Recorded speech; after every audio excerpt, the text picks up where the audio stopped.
Greetings, everyone. I'm Mar. Once again, this is my opinion. I'd like to apologize in advance if you hear a lot of background noise. It is currently raining outside. Not super heavily like it was a little bit ago, but there's still a lot of pitter patter, so just a little heads up warning. As you see from the title, we are almost at the end of season 2. We technically got 3 episodes left, but the next one's going to be a two-parter, so it'll be one video. For now, we're coming to the garage sale. This is another pretty good episode.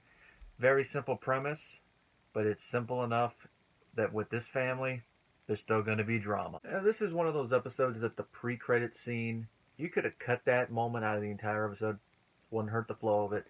And I don't remember if I saw this one in syndication, so I don't know if it actually was cut out. It's just a little gag where Frank is reading the paper, and it's one of those Dear Abby columns, but it's about a woman writing in, asking Abby for advice, because she found out her husband of a couple decades was her cousin, and he knew the whole time. And this goes into a typical reaction. Are you my cousin, Frank? Robert walking in at the right time. That would explain a lot. Which it would, but I think even if they were cousins, that'd be the least of the problems with the Barone family. Well, once we get past the credits, we find out that one of their neighbors is having a garage sale. At first, Frank is empathetic to it. He's like, I don't want to do it. Don't want to haul everything out, deal with people. But when he finds out how much the neighbor's making on it, the wheels start turning in Frank's head. He decides to do it. Which this scene is one of my favorites on the blooper reel. It's so simple but so funny. He's like, we're going to do a garage sale. No, we're going to do a yard sale. No, we're going to do... He flubs the line. It sounds better. Well, he tells Ray and Robert that they got to get everything that they don't want to sell out of the house by the next morning because they're going to clear out the whole place. And of course, next morning comes around and they go down to the basement to clear it out.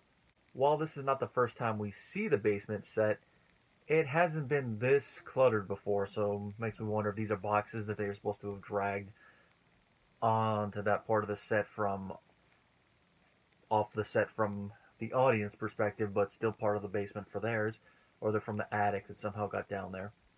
But it's all their childhood stuff, and like expected, most of it is Raymond's. The only thing they saved of Robert's was a pair of shoes that they got him for Christmas that they didn't even give him at Christmas. That sums up how Frank and Marie treat the brothers differently. I can't think of a better example in the show. Well, Raymond drags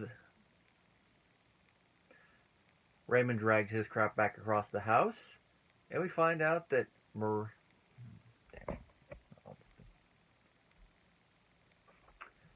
Ray drags his childhood stuff back across the street, and Debra's about to take some stuff across the street in the opposite direction for the yard sale.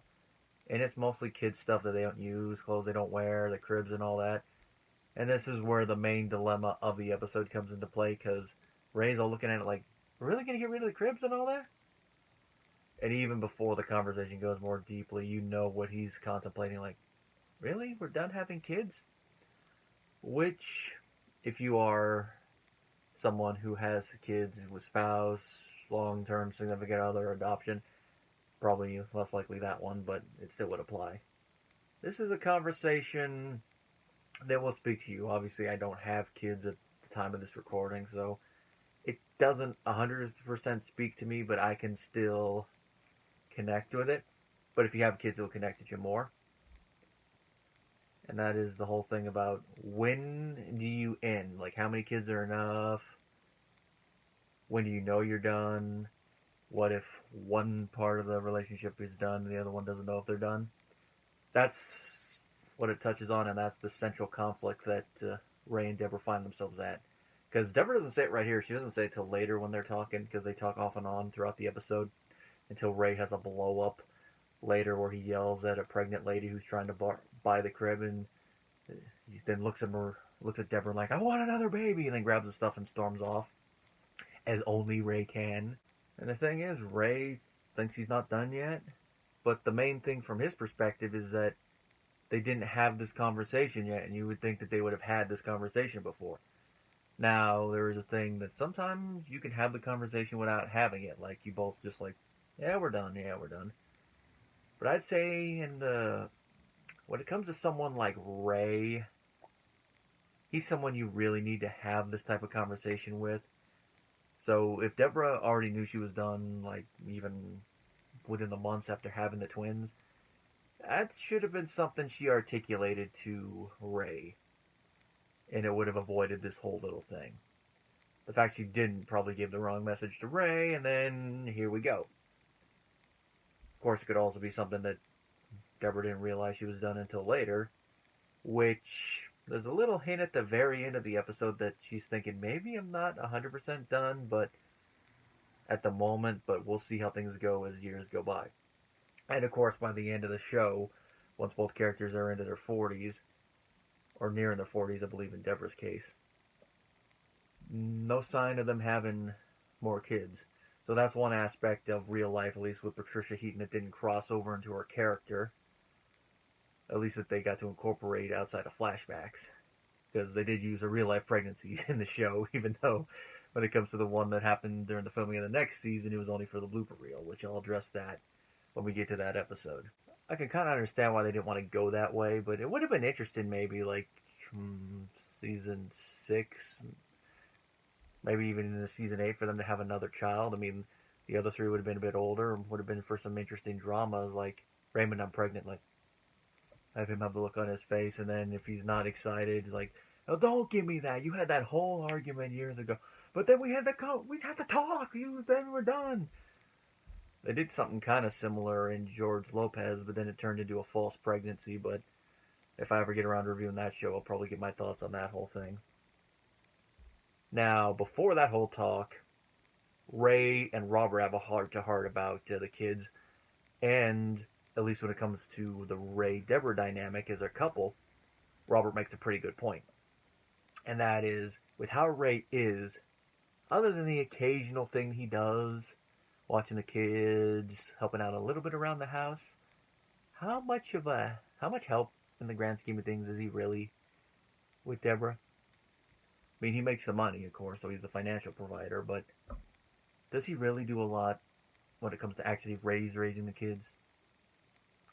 Not a lot. He probably does more than what Frank did, and obviously more than Abuelo Alberto did, but it's still a work in progress. You know, as they touched on in the Civil War one, the kids will be better.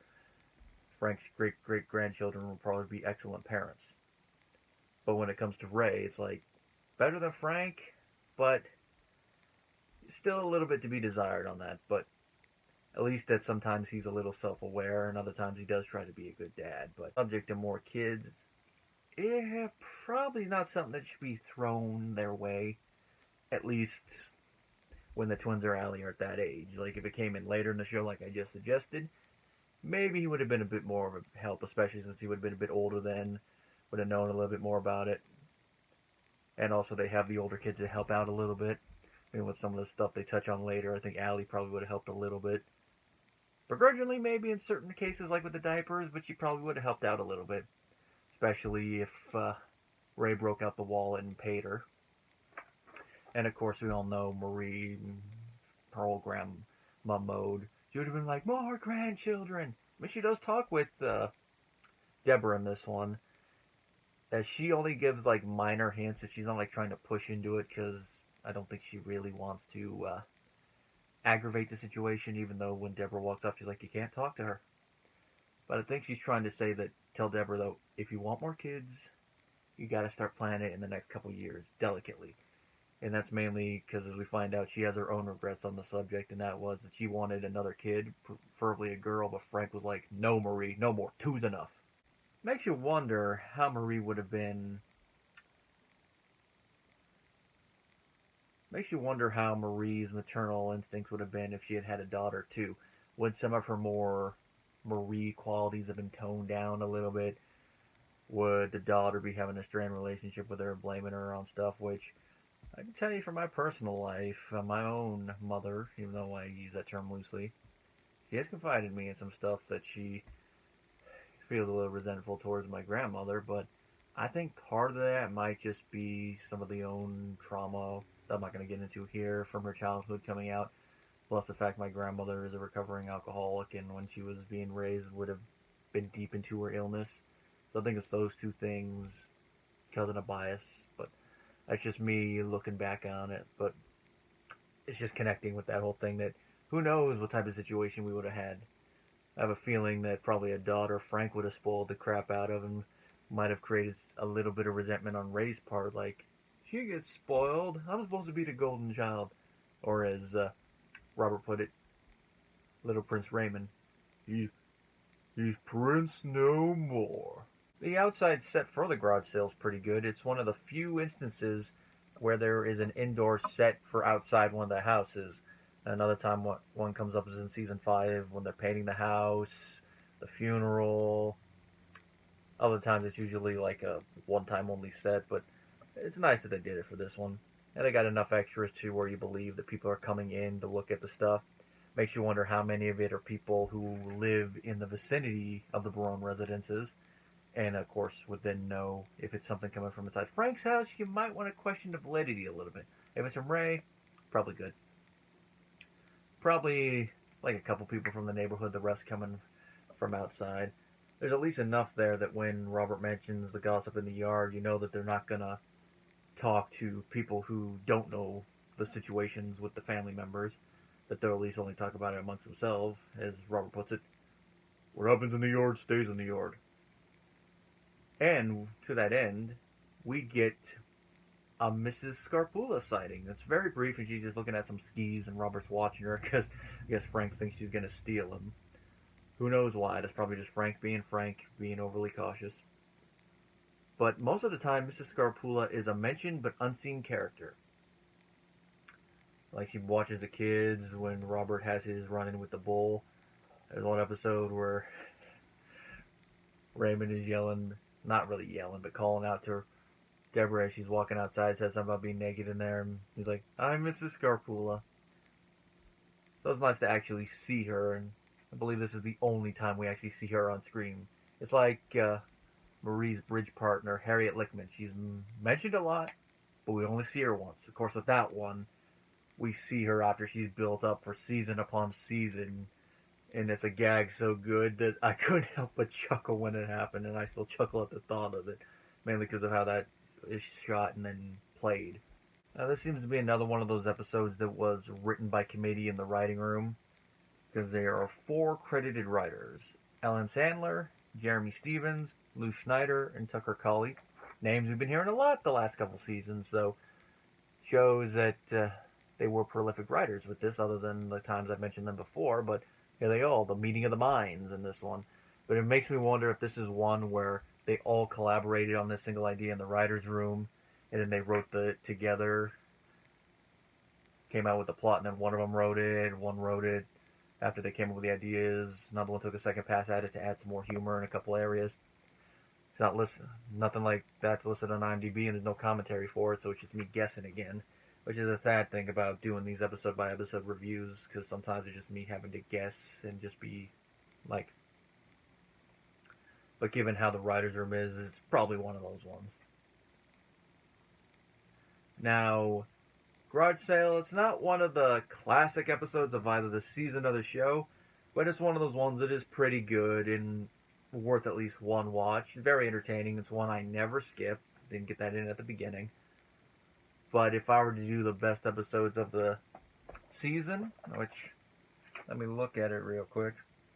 Like, there's 25 episodes, 24 if you count the wedding as just one episode. If I were to do a top 5, I don't think it would make the cut. It'd probably be one of those ones that'd be in the running, but then looking at the rest of the list, be like, sorry, going to the side. It's been a long road. Now we're coming to the end of season 2. And now we're going to get to see Ray and Debra tie the knot.